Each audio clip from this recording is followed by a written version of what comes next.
Dear friends, नमस्कार। स्वागत करती हूँ आप सभी का। पूरी उम्मीद करती हूँ आप बेहद अच्छे होंगे और आपकी पढ़ाई बेहद अच्छी चल रही होगी। जाहिर सी बात है, जैसे जैसे समय बीतता जा रहा है वैसे वैसे ही हमारी जो रिवीज़न करने की स्पीड है वो भी बढ़ती जा रही है।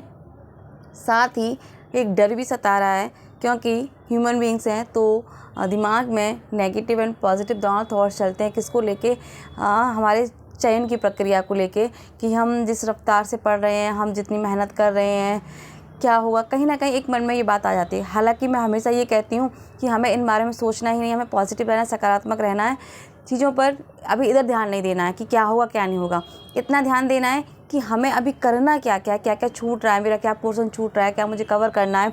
हालांकि सिलेबस वाकई में बहुत ज़्यादा है, चाहते हुए भी हम मतलब बहुत स्पीड से कर रहे हैं। उसके बाद सिलेबस पूरा तो हो गया, लेकिन रिवीजन जब हम कर रहे हैं, रिवीजन के समय बहुत सारी चीज़ें, छोटी छोटी चीज़ें हैं, तो कि क्या पढ़ना है, क्या मोस्ट है, क्या छोड़ें क्या ना छोड़ें, तो बहुत ज़्यादा कसमकस बनी हुई है।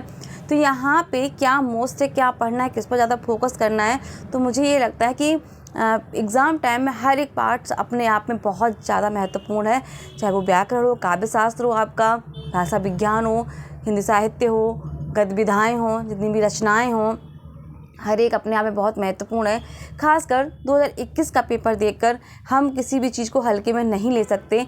ऐसी ऐसी रचनाएं उसमें पूछी गई थी जिन पर हम पढ़ कभी देख के लगता है कि अभी पूछी ही नहीं जाएंगी। तो अब तो ये कंडीशन है कि जिनको हमें ये लगे कि नहीं आ सकती, उनको हमें एक बार ज़रूर अच्छे से देख लेना है। और एक काम और करना है कि आप जो चीज़ें रिवीजन में कर रहे हैं उनको थोड़ा चिंतन मनन करके करिए, क्योंकि कभी कभी क्या होता है, कन्फ्यूज़न की स्थिति बहुत बनती है। क्योंकि स्वयं मेरे साथ ये बहुत ज़्यादा स्थिति कन्फ्यूज़न वाली रहती है कि उसी चीज़ को पढ़कर हम कन्फ्यूज़ होते हैं कि ये हो सकता है या ये हो सकता है। जब हम कन्फ्यूज़ होते हैं तो 100% वो प्रश्न हमारा गलत हो ही जाता है, ना चाहते हुए भी। तो कन्फ्यूज़न को हम कैसे दूर करें, एक डर को अपने अंदर से कैसे निकालें। तो कमेंट्स था कि बहुत डर लग रहा है जैसे जैसे एग्ज़ाम नज़दीक आ रहा है। तो मैं यही कहूँगी, डरने की यहाँ आवश्यकता नहीं है। आवश्यकता है अपने अंदर जो कुछ कमियाँ रह गई उनको सुधारने की और उन पर ध्यान लगाने की, और अपने जो सिलेबस के पार्ट छूट गए हैं या अभी बहुत अच्छे से नहीं पढ़ पाए हैं तो उनको अच्छे से पढ़ने की। अभी मैं अपनी बात करूं तो अभी मेरे कुछ पोर्शन ऐसे रह गए हैं, खासकर काव्य शास्त्र तो अभी मैंने देखा नहीं। तो बस वही है कि अभी केवल पूरा साहित्य और विधाएं, रचनाएं, ये सब। तो अभी फोकस, अब जो समय बच रहा है उसको, जो टॉपिक बचे हैं, भाषा विज्ञान है, काव्य शास्त्र है, अलंकार है।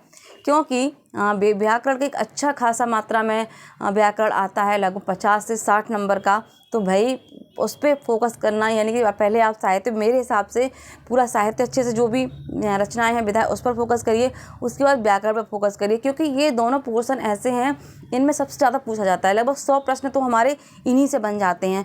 तो इन पर फोकस करने की बेहद ज़रूरत है। अभी जो भी रिवीजन करें थोड़ा इन पे अच्छे से रिवीजन कीजिए। उसके बाद जब आपको लगे कि हाँ, जैसे अब जो 5 नंबर के, 8 नंबर के प्रश्न, संस्कृत है 8 से 7-8 से नंबर के प्रश्न उसमें आ जाते हैं। तो उनको आप थोड़ा समय, जैसे 15 दिन का, 20 दिन का समय बच रहा है, तब बहुत अच्छे से उसको पढ़ लीजिए, तैयारी कर लीजिए। तो यहाँ पर जो मन का डर है उसको अंदर बैठने नहीं देना। हालांकि डर आता ही भी है, नकारात्मक विचार भी आते हैं, और एक तरीके से बड़े लोग कहते हैं कि दोनों का जो रिज़ल्ट होता है, चाहे आप सफल हों या असफल हों, दोनों के लिए तैयार होना चाहिए। कभी कभी होता है कि हमारी उम्मीदें, हमारी जो आशाएं होती हैं वो टूटने की कगार पर आ जाती हैं, तो हम बहुत ज़्यादा डिप्रेस्ड हो जाते हैं। तो वहाँ परेशान होने की आवश्यकता नहीं है।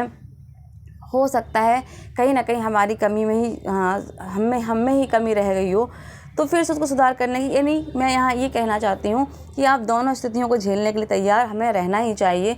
हम सफल होते हैं बेहद गुड है, और असफल होते हैं तो भी चीज़ों को बहुत ज़्यादा परेशान नहीं होना, क्योंकि ये एग्ज़ाम है, ज़िंदगी नहीं है जिसकी वजह से हम अपनी ज़िंदगी को ख़त्म ही कर लें। तो इतना मतलब सीरियस हो, ये बहुत अच्छी बात है, पर इतना नहीं कि आप चीज़ सीधे दिल पर ले जाएँ और आपका अपने आप को नुकसान पहुँचाएँ।